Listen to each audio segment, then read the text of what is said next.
అనగనగనగనగనగనగా ఓ అందమైన పల్లెటూరు. ఆ పల్లెటూరులో ఒక స్వీట్ అండ్ క్యూట్ ఫ్యామిలీ ఉంది. ఈ ఫ్యామిలీ విషయానికి వస్తే మనకిద్దరు, ఒక అన్న ఒక తమ్ముడు.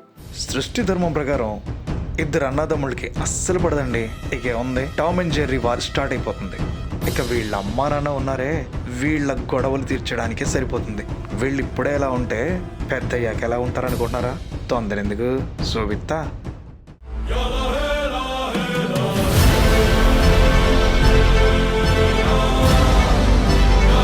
నాకు పెద్ద యూనివర్సిటీలో సీట్ వచ్చింది అన్న. ఇక్కడికి వెళ్ళి చదువుకుందాం అనుకుంటున్నా. రే నువ్వేమైనా అనుకోరా, నువ్వు అంత దూరం వెళ్ళడం నాకు ఇష్టం లేదు. నువ్వు అంత దూరం వెళ్ళి ఉద్ధరించింది లేదులే, ఇక్కడుండి చదువుకో.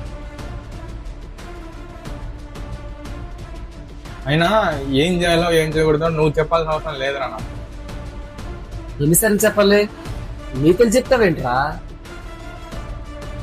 ఏమన్నారా? మళ్ళీ చెప్పు. అంటాను రా. ఇదిగో ఎలా ఉంటారు వీళ్ళు ఇప్పుడు ఇంతేనా? అసలు ఇంకలవరా? కలిసి ఉండరా? ఇలా కొట్టుకుంటూనే జీవితం అంతా గడిపేస్తారా? నేను చెప్పేస్తే ఏం థ్రిల్ ఉంటుంది? దీపావళి కానుకగా రేపే షార్ట్ ఫిలిం రిలీజ్ అవుతుంది. ఈ అన్నదమ్ముళ్ళ కథ ఏంటో, వాళ్ళు ఎందుకు కలుస్తారో, అసలు కలుస్తారో కలవరో, ఇలాంటి విషయాలని అక్కడ చూసి తెలుసుకోండి.